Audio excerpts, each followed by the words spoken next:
Hello everyone, আসসালামু আলাইকুম। আজকে আমি আপনাদের সাথে শেয়ার করতে যাচ্ছি খুবই ভাইরাল একটা শরবতের রেসিপি। আর এটার নাম হচ্ছে শরবত-ই-মুহাব্বাত।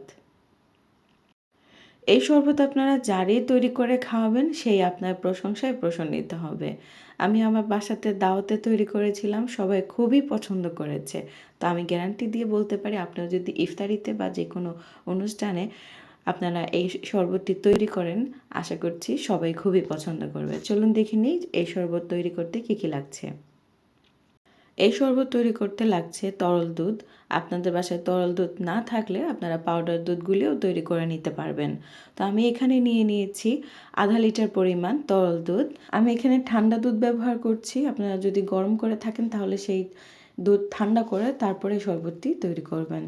আর তার সাথে দিয়ে দিচ্ছি 2 টেবিল চামচ পরিমাণ পাউডার সুগার। টেস্টটা বাড়ানোর জন্য দিয়ে দিচ্ছি আমি এখানে কনডেন্স মিল্ক।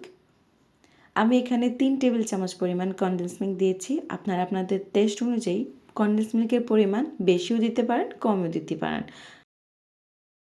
এখন আমি সব কিছু উপকরণ একসাথে একটা হ্যান্ড উইক্স দিয়ে খুব ভালো করে মিশিয়ে নিচ্ছি।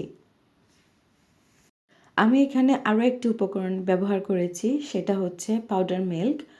কোনো কারণে ভিডিওটি আমার স্কিপ হয়ে গেছে। আপনাদের বাসায় যদি পাউডার মিল্ক থেকে থাকে প্লিজ এখানে অ্যাড করবেন, টেস্টটা অনেক গুণ বেড়ে যায়।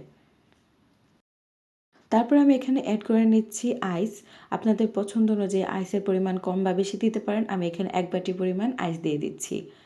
তারপরে ভালো করে মিক্স করে দিয়ে দিচ্ছি আমি এখানে রুহ আফজা। এই শরবতের মেইন উপকরণ হচ্ছে 3টি: দুধ, তরমুজ আর রুহ আফজা। তো কোনোটাই কিন্তু মিক্স করা যাবে না। মিক্স করলে কিন্তু আপনারা শরবত-ই-মুহাব্বতের কোনো মহাব্বতই পাবেন না খুঁজে। তো অবশ্যই 3টা উপকরণ রাখার চেষ্টা করবেন। বাকি উপকরণগুলো হচ্ছে অপশনাল। তারপরে খুব ভালো করে রুহ আফজা মিশিয়ে নিয়েছি। আমি এখানে 2 টেবিল চামচ পরিমাণ রুহ আফজা দিয়েছি। আপনাদের যদি রুহ আফজা খেতে অনেক বেশি পছন্দ হয় তাহলে এখানে পরিমাণে অনেক বেশি দিতে পারেন। আর যারা পছন্দ করেন না তারা 1 চামচ বা 2 চামচ দিলেই হবে। তারপর আমি দিয়ে দিচ্ছি তরমুজ। এখানে আমি তরমুজটা ছোট ছোট করে কেটে দিচ্ছি। আপনারা যত ছোট করতে পারবেন ততই ভালো। শরবতের মধ্যে ছোট ছোট হলে খেতে ভালো লাগে। তো আমি ছোট ছোট করে কেটে নিচ্ছি।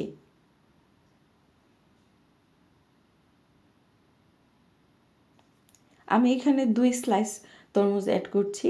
আপনারা আপনাদের পছন্দ অনুযায়ী আরেকটু বেশিও তরমুজ অ্যাড করতে পারেন বা আরেকটু কমিয়েও দিতে পারেন। তবে যখন তরমুজটা মুখে পড়বে শরবতের সাথে খেতে কিন্তু খুবই ভালো লাগবে।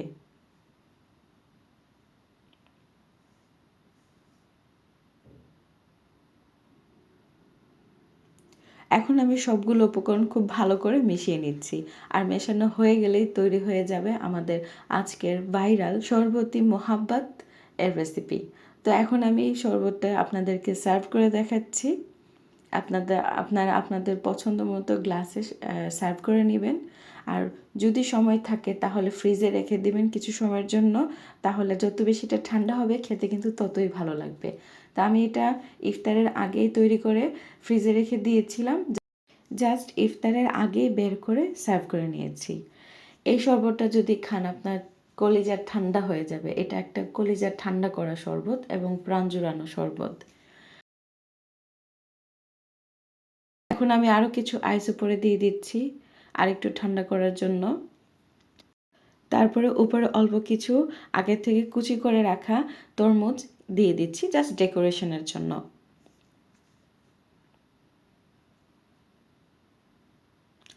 তো আশা করছি আমার আজকের শরবত-ই-মুহাব্বত আপনাদের কাছে ভালোই লাগবে। আর যদি ভালো লেগে থাকে প্লিজ আমার চ্যানেলটি সাবস্ক্রাইব করবেন, লাইক করবেন আর বেশি বেশি করে মহাব্বতের মানুষের সাথে শেয়ার করবেন। সবার সাথে শেয়ার করতে পারেন। আজকে এই পর্যন্তই। সবাই ভালো থাকবেন, সুস্থ থাকবেন। আল্লাহ হাফেজ। আসসালামু আলাইকুম।